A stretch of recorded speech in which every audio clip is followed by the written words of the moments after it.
Sanctus, Sanctus,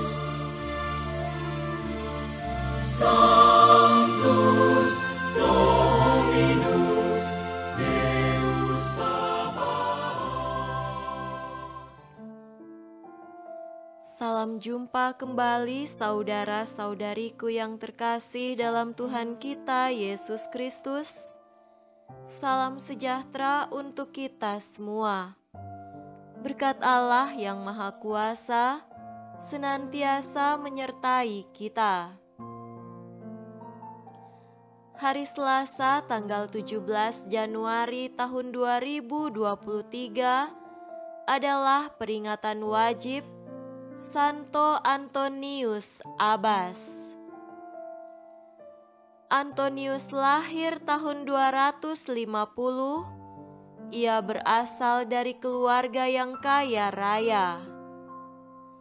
Antonius terinspirasi pada kutipan teks Injil, "Jika engkau ingin menjadi sempurna, pergilah, jualah segala milikmu, dan berikanlah itu kepada orang-orang miskin, maka engkau akan beroleh harta di surga. Kemudian datanglah kemari dan ikutlah aku." Injil Matius bab 19 ayat 21. Hidup tapa mengantar Antonius kepada suatu tingkatan hidup rohani tinggi dan membuat ia menjadi seorang pendoa yang ulung. Banyak orang yang datang dan meminta bimbingan kepada Antonius dari berbagai macam masalah duniawi. Orang-orang inilah yang mendapat peneguhan iman yang mendalam, kemudian hari menjadi bibit awal pertapaan yang dirintisnya. Sebagai seorang rahib, Antonius tidak saja memusatkan perhatiannya ke kontemplasi dan meditasi, tetapi juga kepada pembelaan iman terhadap kaum Arian. Antonius meninggal dengan damai tahun 356.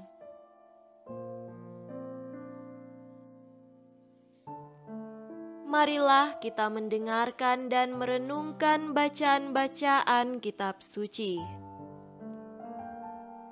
Bacaan pertama dari surat kepada orang Ibrani, bab 6, ayat 10 sampai 20.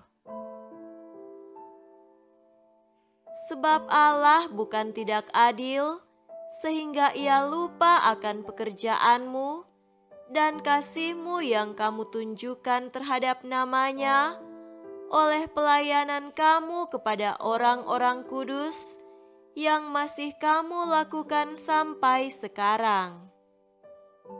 Tetapi kami ingin supaya kamu masing-masing menunjukkan kesungguhan yang sama untuk menjadikan pengharapanmu suatu milik yang pasti sampai pada akhirnya, agar kamu jangan menjadi lamban, tetapi menjadi penurut-penurut mereka yang oleh iman dan kesabaran mendapat bagian dalam apa yang dijanjikan Allah. Sebab ketika Allah memberikan janjinya kepada Abraham, Ia bersumpah demi dirinya sendiri, karena tidak ada orang yang lebih tinggi daripadanya. Katanya, "Sesungguhnya aku akan memberkati engkau berlimpah-limpah dan akan membuat engkau sangat banyak." Abraham menanti dengan sabar, dan dengan demikian ia memperoleh apa yang dijanjikan kepadanya. Sebab manusia bersumpah demi orang yang lebih tinggi, dan sumpah itu menjadi suatu pengokohan baginya yang mengakhiri segala bantahan. Karena itu, untuk lebih meyakinkan mereka yang berhak menerima janji itu akan kepastian putusannya, Allah telah mengikat dirinya dengan sumpah, supaya oleh dua kenyataan yang tidak berubah-ubah tentang mana Allah tidak mungkin berdusta, kita yang mencari perlindungan beroleh dorongan yang kuat untuk menjangkau pengharapan yang terletak di depan kita. Pengharapan itu adalah sauh yang kuat dan aman bagi jiwa kita yang telah dilabuhkan sampai ke belakang tabir, di mana Yesus telah masuk sebagai perintis bagi kita ketika Ia, menurut peraturan Melkisedek, menjadi imam besar sampai selama-lamanya. Demikianlah sabda Tuhan. Syukur kepada Allah.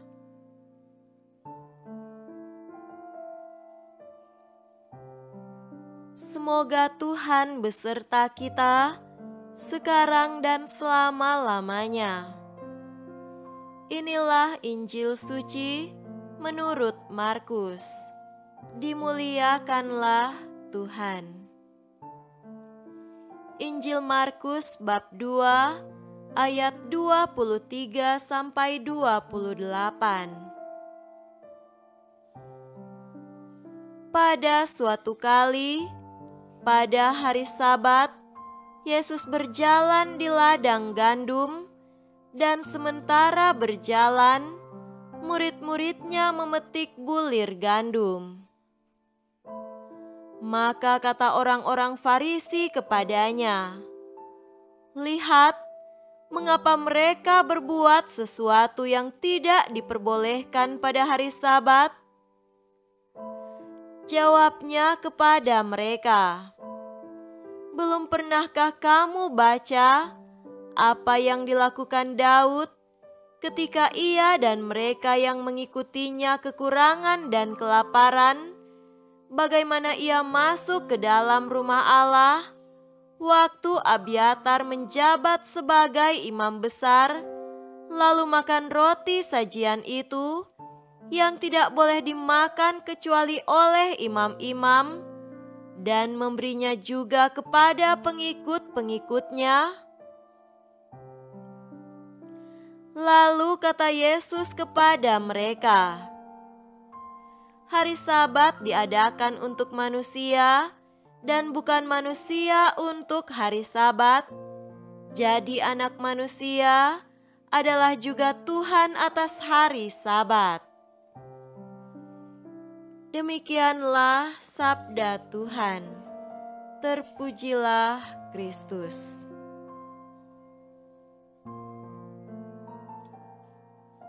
Saudara-saudariku yang terkasih dalam Tuhan kita Yesus Kristus, tema renungan kita pada hari ini adalah manusia dan hari Sabat. Kidung Sakaria berisi pernyataan dari Allah pencipta manusia. Umat ini tersesat hatinya, mereka tidak mengerti maksud bimbinganku. Sebab itu aku bersumpah dalam murkaku, mereka tidak akan beristirahat bersama aku. Beristirahat itulah inti dari hari Sabat Allah. Santo Agustinus menyatakan bahwa Sabat adalah kerinduan hati manusia. Hati kami gelisah sebelum beristirahat padamu. Gereja umat Allah menyanyikannya, "Gelisah hatiku selama belum istirahat padamu." Bilakah kita akan jumpa dan memandang wajah-Mu?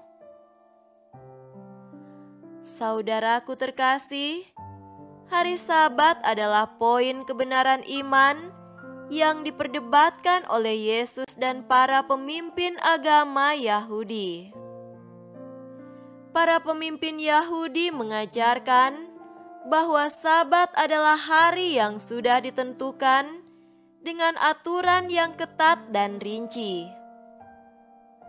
Manusia dilarang melakukan pekerjaan apapun pada hari itu. Umat wajib menaati aturan Sabat demi ketakwaan kepada Allah. Yesus menjelaskan Sabat sebagai meterai tuntasnya tugas seorang manusia. Manusia harus menuntaskan pekerjaan, baik yang perlu untuk keselamatan, barulah sesudah itu ia dapat memiliki dan menikmati Sabat. Sabat adalah saat istirahat setelah menuntaskan perintah Allah demi keselamatan manusia. Berhari Sabat berarti beristirahat bersama Allah. Yesus menegaskan bahwa Sabat dibuat untuk manusia dan bukannya manusia untuk Sabat. Jadi manusialah yang menjadi tuan atas Sabat. Untuk menjadi tuan atas Sabat, manusia pertama-tama harus mengikuti Allah dalam bekerja. Harus ku bekerja karena Tuhan hingga malam gelap, dan bila nanti habis bekerja, baru batinku tenang. Sabat bukan soal nama hari tertentu, tetapi adalah hari ketika manusia mencapai kegembiraan dan sukacita setelah menuntaskan pekerjaannya. Itu adalah saat keselamatan ketika manusia bisa menikmati dan memandang hasil pekerjaannya. Semuanya sungguh amat baik adanya. Itulah saat anak manusia menjadi tuan atas hari Sabat, seperti Allah Bapa mereka. Saudara-saudariku terkasih, orang Kristen mengikuti Yesus yang menyaksikan hasil pengorbanannya di salib saat ia bangkit dari alam maut pada hari pertama dalam minggu. Itulah hari Minggu atau hari Tuhan. Tuhan beristirahat karena tuntaslah sudah karyanya, dan bukan karena hari itu Sabat, maka Tuhan beristirahat. Karena Tuhan beristirahat, hari itu jadi Sabat, harinya Tuhan. Tuhan beristirahat karena karyanya sungguh genap, bukan sebaliknya. Karena hari Sabat maka Tuhan berhenti bekerja dan harus beristirahat. Istirahat bukan sebuah keharusan, tetapi kebahagiaan, bersenang karena kepenuhan oleh tuntasnya karya. Ketika istirahat dikaitkan dengan satu hari keramat yang telah ditentukan, maka ada orang yang justru memanfaatkannya sebagai kesempatan untuk mencuri. Saat tuan kebun, telaga dan penjaga kandang ternak pergi beribadah, itu menjadi kesempatan bagi pencuri untuk menjarah kebun, kandang ternak, dan kolam ikan. Pengalaman itu memaksa pemiliknya tidak lagi pergi beribadah pada hari yang telah ditentukan. Hari itu, mereka harus menjaga miliknya dari ancaman para pencuri. Ulah para penjahat membuat hari Sabat atau Minggu tidak lagi menjadi hari istirahat. para penjahat merusaknya menjadi hari kecemasan dan ancaman kejahatan. Sabat menunjuk pada kualitas lebih daripada nama hari. Jelaslah tidak ada sabat bagi para pencuri, koruptor dan pemalas, karena mereka tidak bekerja sebagaimana Allah sendiri bekerja. Jenis orang-orang sedemikian itu tidak akan pernah beristirahat seperti Allah dan bersama Allah. Yang telah ikut serta melakukan pekerjaan seperti Allah, mereka itulah yang boleh beristirahat bersama Allah. Mereka adalah tuan pemilik hari Sabat dan bukan pelaksana kewajiban Sabat.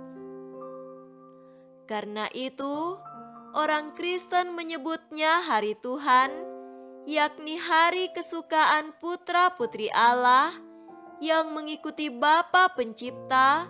Setelah menuntaskan karya penciptaan, maka beristirahatlah Dia dalam kesukaan atas hasil karyanya. Ia melihat semuanya itu amat baiklah adanya. Semoga demikian. Amin.